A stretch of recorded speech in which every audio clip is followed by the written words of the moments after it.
Ever get that nagging feeling? Someone's pulling your emotional strings, but you can't quite put your finger on it? Yeah, that's not love. That's manipulation. And today, we're calling it out. Raw, honest, maybe even a little uncomfortable. But trust me, you'll walk away seeing the signs you've been ignoring, and maybe even laughing at how obvious they are once you know. Let's get into it. Then you can smoothly follow. By the way, if you enjoy deep, thought-provoking insights on Stoicism, self-improvement, and navigating life with wisdom, you'll love my free newsletter. Every Sunday, I share powerful lessons, controversial truths, and practical strategies to help you level up. All for free. Want to join? Sign up using the link below and start receiving value-packed content straight to your inbox every week. And if you're a brand looking to sponsor my content and reach a highly engaged audience, feel free to reach out via my email in the description. Let's create something impactful together. 1. They only love you when you're easy to love. Let me tell you something that's going to sting a little. Some people don't actually love you. They love the version of you that's convenient for them. They love you when you're smiling, agreeable, productive, attractive, patient, quiet, and endlessly forgiving. But the moment you become, well, human, messy, emotional, tired, annoyed, their affection evaporates faster than your paycheck on payday. And here's the kicker: for years, I thought that was normal. Let me be brutally honest here, because I've lived this. I was in a relationship where I was celebrated, when I was charming and cheerful. I mean, I was their little trophy of positivity. If I cracked a joke, they beamed. If I dressed up, they showed me off like they'd won the lottery. But then came the inevitable. I had a bad day. Actually, scratch that. I had a string of bad days. My father got sick. I was stressed at work. I stopped laughing at every stupid thing they said. And what happened? Suddenly, their phone got mysteriously busier. Their compliments dried up. They started saying things like, "You've changed," as though experiencing pain was a moral failure. They loved me when I was easy to love, and discarded me the second I wasn't. Here's what's controversial about this point though. We all think we want unconditional love, but if we're honest, most people only know how to give transactional love. They want the good without the bad. They want your smile, not your tears. They want your warmth, but not your storms. But let's be real here. If you're only loved when you're good, you're not really loved. You're just performing for approval. And we all do it at some point. Perform. You wake up early, put on the nice clothes, put on the nice smile, and shove your hurt way down in your stomach, like an unpaid parking ticket. Why? Because you've been taught that love is conditional, that it's something you earn when you behave and lose when you don't. That's how manipulators keep you hooked. I still remember sitting on the floor of my bedroom one night after yet another fight, holding my phone and thinking, why don't they care about me anymore? What happened? What did I do wrong? And then it hit me like a truck. I didn't do anything wrong. I just stopped being convenient. I started asking for support instead of just giving it. I started expressing my needs instead of just meeting theirs. I became human, and their shallow version of love couldn't handle it. Here's the deep truth that nobody wants to admit, because it's not pretty or poetic. Some people can't stand your shadows, because it reminds them of their own. Some people can't handle your bad days, because they've never learned how to sit with their own pain, so they punish you for yours. That's not love. That's comfort disguised as care. And listen, this isn't just romantic relationships. It's friends, it's family, it's co-workers. Ever notice how some people only text you when you're upbeat? successful and fun. Ever notice how they get busy the second you're struggling? It's because they were never really with you. They were with the version of you that served them. Here's what I know now, after years of therapy, tears, and some brutally honest self-reflection. If someone cannot love you when you're tired, when you're flawed, when you're grieving, when you're messy, they don't deserve to love you when you're thriving. Period. And yes, this even applies to you. Before you go pointing fingers at everyone else, ask yourself, how often do you withdraw when someone else becomes hard to love? Do you ghost your friends when they're in a dark place? Do you secretly resent your partner when they're no longer the fun, flirty person you met? We've all done it. We've all abandoned someone emotionally because their pain was inconvenient for us. But here's the thing, real love, deep, grounding, soul-level love, is not convenient. It's not just about clapping for someone when they win. It's about sitting next to them when they lose too. It's holding their hand when they're ugly crying, even if it messes up your shirt. It's staying, not because they're perfect, but because they're worth it. So if you've noticed someone in your life only loves you when you're easy to love, here's my advice: stop auditioning, stop twisting yourself into something palatable for their fragile ego. Stop being afraid of your bad days. If they can't love you at your worst, they don't deserve a front row seat to your best. I'll leave you with this story. One of the best friendships I have today started on the worst day of my life. I was a wreck, puffy-eyed, broke, rambling about how much of a failure I was. I half expected her to back away. Instead, she brought me soup, sat on my floor, and said, "You're still you, and I'm not going anywhere." That's when I learned what real love looked like. It's not impressed by your highlight reel. It survives your behind-the-scenes chaos. So, are the people around you clapping because you're easy right now? Or are they willing to sit in the trenches with you when it all falls apart? Ask yourself that, because you deserve people who don't just tolerate your darkness, but honor it. And if you're reading this and thinking, wow, I only love myself when I'm easy to love too, well, maybe it's time to change that too, because you're worthy, even when you're a damn mess. Don't settle for love that disappears the second you stop smiling. Find the kind of love that stays, even when you can't find your own light. And remember, you are not too much, you are not a burden, you're just human, and that's more than enough. 2. They isolate you from people who actually love you. Let's talk about one of the sneakiest, dirtiest tricks in the manipulator's playbook: isolation. This is where they slowly, subtly cut you off from the people who actually love you. Your family, your friends, your mentors, your gym buddies, even your cat if they could. And here's the controversial part. Sometimes we let them because it doesn't start obvious.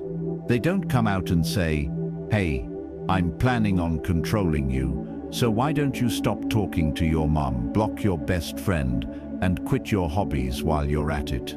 No, they're way smarter than that. It starts small. At first it sounds almost caring. "I just feel like your friends don't really support you the way I do.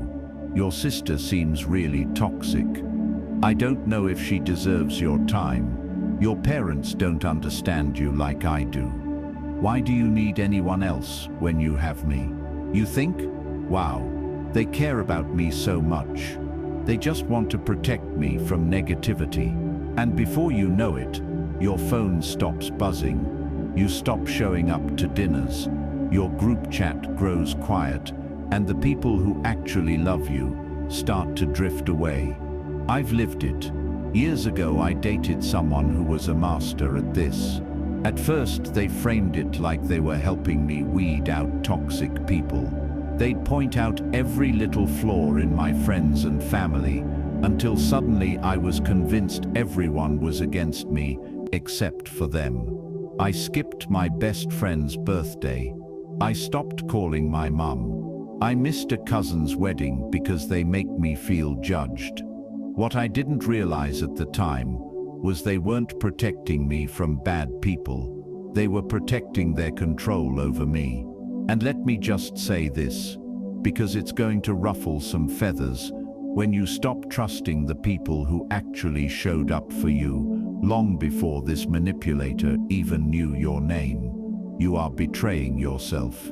That's the ugly truth. They isolate you for one simple reason. Because if you have voices of reason around you, you might wake up and realize you're being treated like trash. And you know what? They're right to fear that. Because my wake-up call came from a friend who didn't give up. One day, in the middle of yet another fight with my partner, my phone lit up with a text. It simply said, "Hey, I don't care what they've told you. I love you. I'm still here when you're ready." And that broke me, because deep down, I knew I had been loved all along. I just let someone convince me otherwise, because their fragile ego couldn't handle sharing me with people who truly cared. Here's the thing, real love does not shrink your circle, it grows it.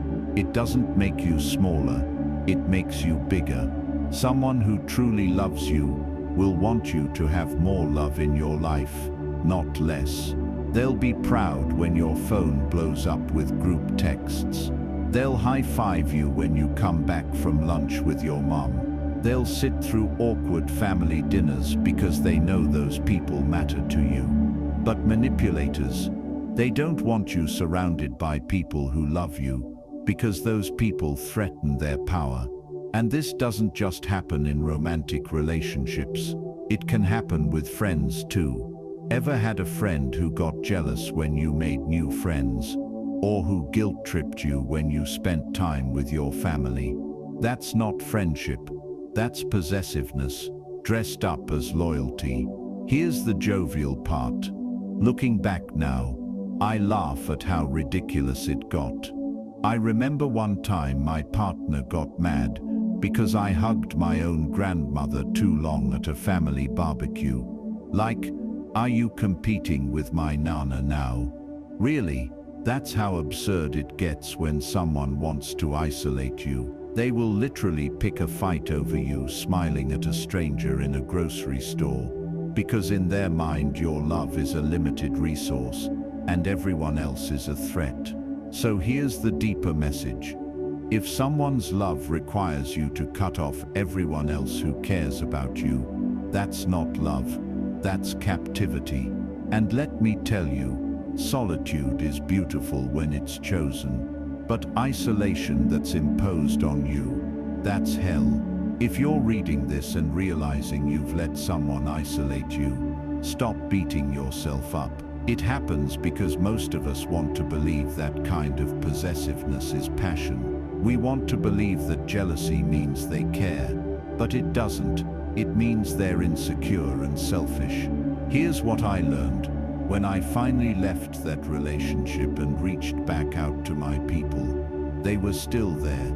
A little hurt, sure, a little distant at first, but still there. Because real love, the kind you don't have to beg for, doesn't disappear just because you got lost for a while. So if you're in this situation right now, here's my advice. Call your mom, text your best friend, show up at that family dinner, rejoin the group chat. And if anyone in your life makes you feel guilty about doing that, that's your sign. You are not here to live inside someone else's cage just because they slapped the word love on it. You deserve people who clap when you widen your circle, not people who cut it smaller and smaller until you forget who you are. And most of all, you deserve to remember, you are already loved. You were loved before they showed up, and you'll be loved long after they're gone. So stop letting anyone convince you otherwise.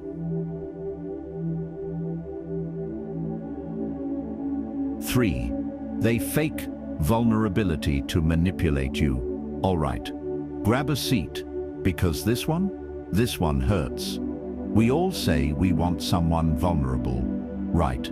Someone who opens up, someone who shares their feelings, cries on your shoulder, admits their mistakes, and lets you in. And that's beautiful when it's real. But some people, some very clever, very selfish people, have figured out that pretending to be vulnerable is the fastest way to disarm you. Let me say that again, louder for the people in the back. Vulnerability can be weaponized. Here's how it works. They tell you their sob story early, too early, so you feel protective of them.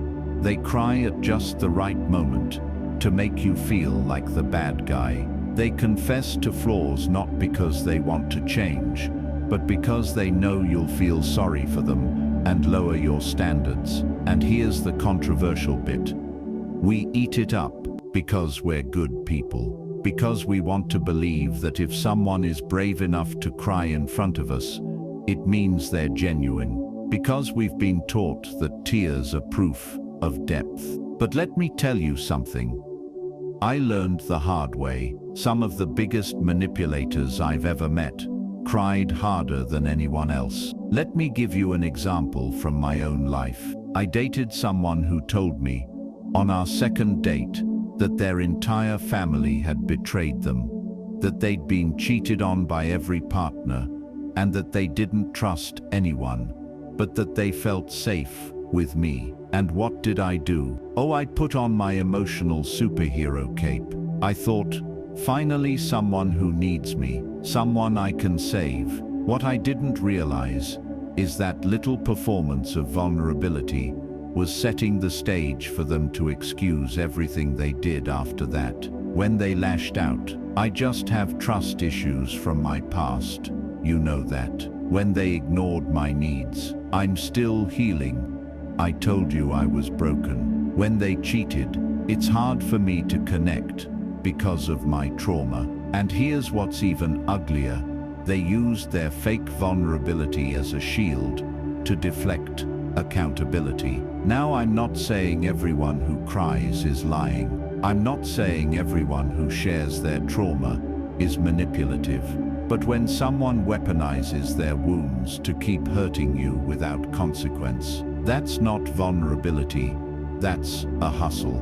Here's where it gets even more insidious. They don't just use fake vulnerability to excuse bad behavior.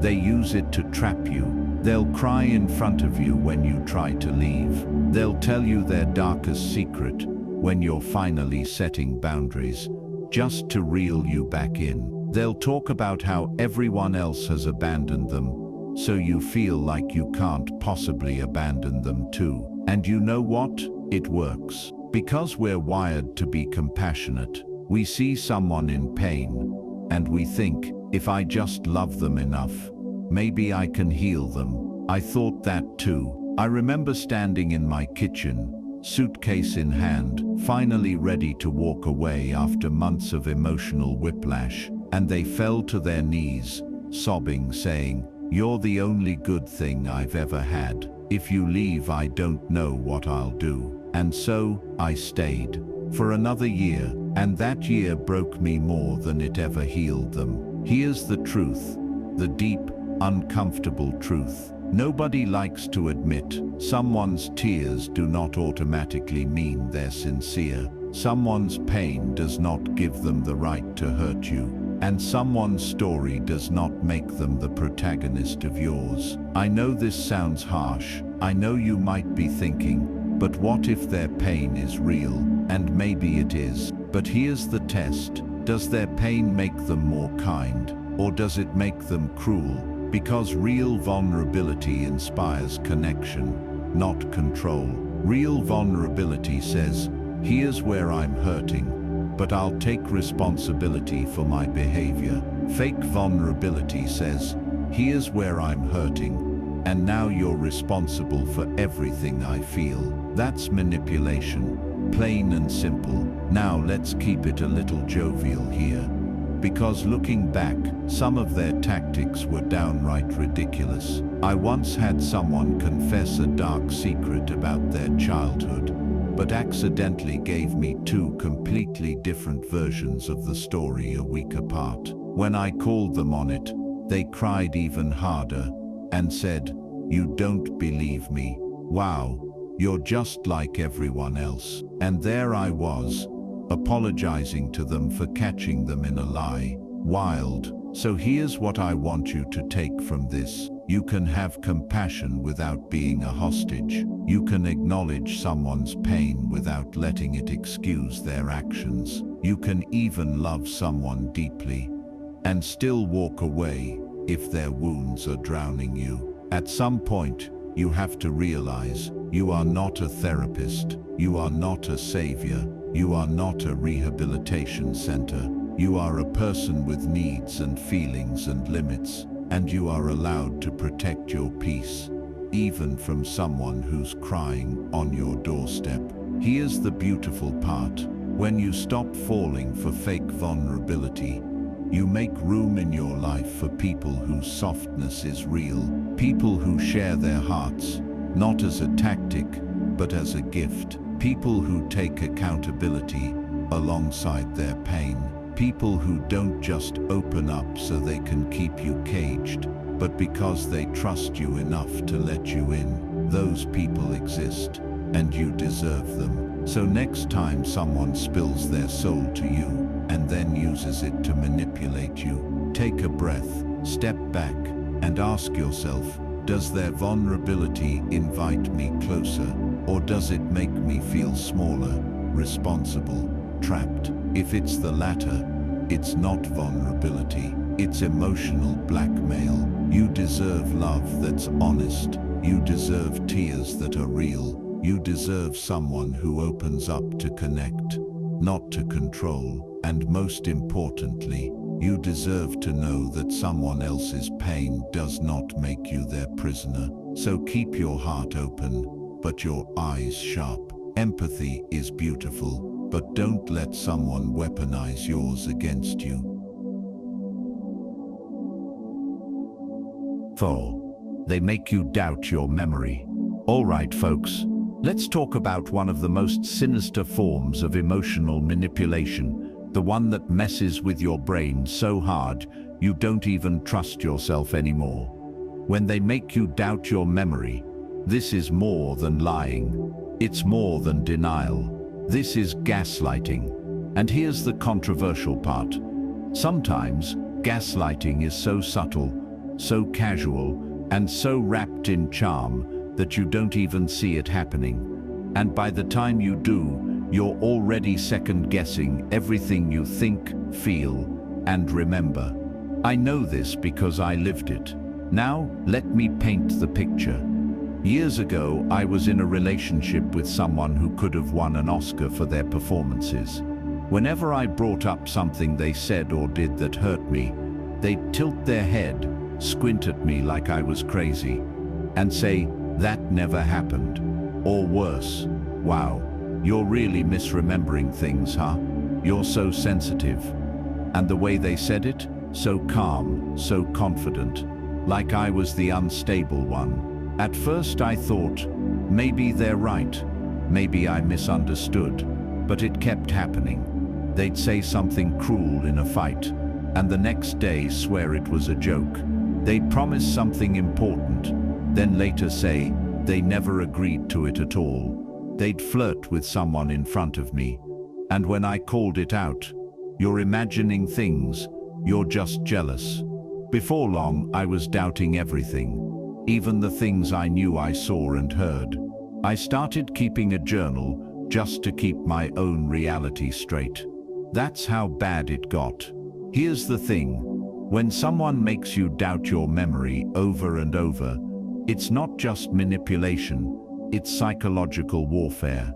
They chip away at your confidence, so you'll start leaning on their version of events instead of your own. Because if you don't trust yourself anymore, you'll trust them. And that's exactly what they want. Now, here's where it gets controversial. Gaslighting is a buzzword now. People throw it around for everything. He disagreed with me. That's gaslighting. No, it's not. Real gaslighting is deeper. It's sustained, intentional, and designed to make you question your reality and ultimately surrender it to someone else. And that's what makes it so dangerous. The honest truth, I stayed in that relationship for way too long because I genuinely believed I was the problem. They convinced me I was forgetful, dramatic, overreacting, and the more I tried to fix myself, the more power they gained. It wasn't until I told a friend what was going on that I realized how insane it all was. I remember saying, well, maybe I just don't remember things right. Maybe I am too sensitive. And she looked me dead in the eye and said, no, you're being manipulated. You're not crazy. You're being made to feel crazy. That moment cracked the spell. So here's the jovial part, because looking back now, some of it was actually laughable. One night they swore up and down. They never said they'd pick me up from the airport. I opened my texts and literally read their exact words back to them. Of course I'll pick you up at 7 p.m. You know what they said? Oh well, you misunderstood the tone of the message. The tone of a text. That's when I knew they weren't just wrong. They were ridiculous. Here's the deep truth that came from all this. If someone makes you doubt your memory, your feelings, and your reality long enough, you start to abandon yourself. You stop trusting your gut. You stop speaking up. You stop believing that what you see with your own eyes is real. And that's the real tragedy of gaslighting. It doesn't just make you question the past, it makes you question yourself. But here's the good news, you can reclaim that trust. It takes time, but you can learn to listen to yourself again. Here's what worked for me. I started writing things down, conversations, promises, arguments. I started saying things out loud to people I trusted to keep me anchored to reality. And slowly but surely, I stopped giving away my confidence to someone who didn't deserve it. Here's what I know now. Your memory is not perfect. Nobody's is. But if someone consistently insists your memories, feelings, and experiences are invalid just because they don't like them, that's not love. That's manipulation. The people who really care about you won't try to rewrite your past just to avoid accountability. They won't make you feel like you need proof every time you express yourself. They won't laugh when you cry and say, wow, you're imagining things again. So if you're in a situation where someone constantly makes you doubt yourself, here's my advice. Start documenting. Start confiding. Start standing up and saying no. I remember what happened, and my memory matters. Because the scariest thing about gaslighting isn't that they lie to you, it's that they make you start lying to yourself. Don't let them win. You are allowed to believe your own eyes. You are allowed to trust your own feelings. You are allowed to say, I know what I saw, I know what I felt, and I know what happened.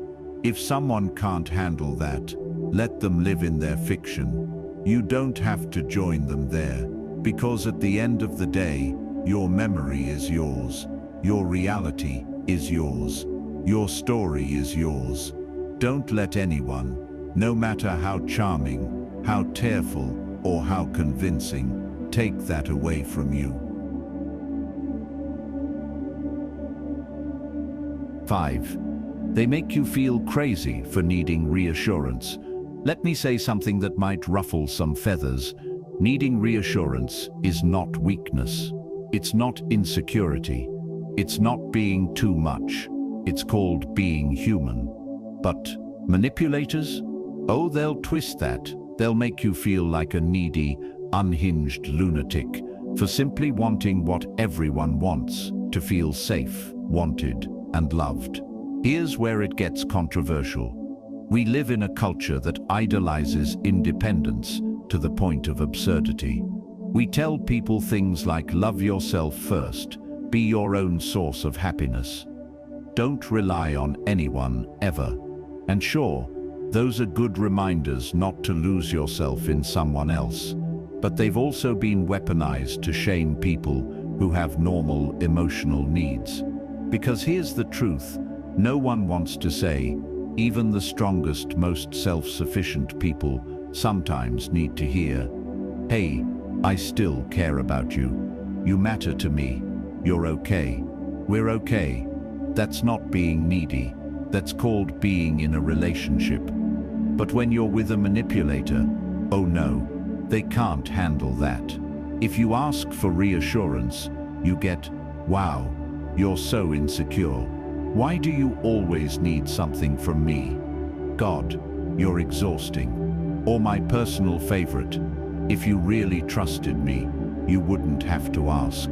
They act like your perfectly normal need for connection is some kind of defect. And over time, you start believing them. You start silencing yourself. You start swallowing your feelings. You start thinking, maybe I am crazy for needing this. I know this because I lived it. Years ago, I dated someone who thought they were too evolved for my feelings. Whenever I asked if we were okay, because they'd been cold, distant, ignoring me for days, they'd sigh dramatically and say, "This is why I don't open up to you. You're so clingy. You need constant validation. Grow up." And the way they said it, so condescending, so smug, like they were the enlightened one, and I was some emotional toddler throwing tantrums for attention. So I stopped asking. I stopped expressing. I pretended I didn't need anything, and I became a quiet, hollow version of myself, because they made me feel like love was a test I was failing every day just by being honest about my needs. Looking back now, I laugh at how absurd it was. One time I asked, after they disappeared for an entire weekend without a single text, "Hey, I just need to know you're okay, and that we're okay." And they rolled their eyes and said, "God, you're so dramatic. I don't have to check in with you like some prisoner on parole." That crushed me. Now, I wish I'd said, "No, you don't have to check in, but you also don't get to call this a relationship if you're acting like I'm just some stranger you tolerate." Because that's the thing. If someone makes you feel crazy for needing reassurance, the problem isn't you, it's them. Healthy relationships thrive on reassurance. It's the emotional glue that keeps people close. It says, "I see you, I hear you, I'm still here." Nobody, and I mean nobody, is so enlightened that they don't need to feel safe and loved. Even people who preach about self-love still light up when someone else says, "I love you too." Here's the deeper truth. People who mock your need for reassurance usually do it because giving it would require effort and accountability on their part, and they'd rather shame you into silence than rise to the occasion. And let me tell you what happened when I finally left that relationship. For the first time in years, I met someone who said things like, "Of course you can ask. I'll tell you as many times as you need to hear it." And you know what happened? I stopped needing to ask so much. Because reassurance isn't just about the words. It's about creating an environment where you know you can ask without being ridiculed. It's about knowing you won't be punished for feeling human. Here's the funny part. Now when I look back at how they used to roll their eyes at me and call me too much, I realize they were projecting. They couldn't handle my feelings because they couldn't even handle their own. They made me feel needy so they didn't have to admit they were neglectful. So here's what I want you to remember. Needing reassurance doesn't mean you're weak. It doesn't mean you're broken. It means you care about the relationship enough to want to know where you stand. And anyone who shames you for that isn't someone you should be standing next to anyway. If you're in a relationship right now where you feel like you're walking on eggshells every time you want to hear, "I love you," take a hard look at that. Love isn't supposed to feel like a courtroom cross-examination. It's supposed to feel like home. And if someone can't handle reminding you that you matter to them, they don't deserve the best parts of you. Here's the bottom line: you're allowed to need what you need. You're allowed to ask for reassurance. And you're allowed to leave the people who make you feel like you're crazy for asking. Because the right people won't roll their eyes. They won't make you beg. They won't weaponize your feelings against you. They'll look you in the eye, smile, and say, "You don't even have to ask, but I'll say it anyway. I'm here, we're good, you matter to me." That's not weakness, that's love, and you deserve it. So there you have it. Brutal, controversial, yet painfully common ways manipulators mess with your mind, your heart, and even your memory. If any of this hit a little too close to home, good. That means you're waking up. That means you're seeing what you weren't meant to see. And that's the first step to taking your power back. Here's the deepest truth I can leave you with. You are not too sensitive. You are not needy. You are not crazy. You're a human being with needs, feelings, and memories that matter. And anyone who tries to convince you otherwise is showing you more about themselves than about you. I know what it's like to feel trapped in someone else's narrative, to doubt yourself so much you forget who you were before they started twisting your reality. But let me tell you from experience, you can rebuild, you can relearn to trust yourself, you can relearn to love yourself, and you can walk away from people who confuse cruelty for care. So promise me this: you'll stop apologizing for needing what you need. You'll stop shrinking just to fit inside someone else's fragile ego. And you'll start standing up for the most important relationship you'll ever have, the one you have with yourself. And if no one else has told you today, you're not hard to love. You've never been too much. And the right people, the real ones, will never punish you for being human. If this resonated with you, share it with someone who might need to hear it too. And remember, your story belongs to you. Don't let anyone else hold the pen. Thanks for watching or reading. Until next time, keep your heart open, but your boundaries strong. You deserve nothing less.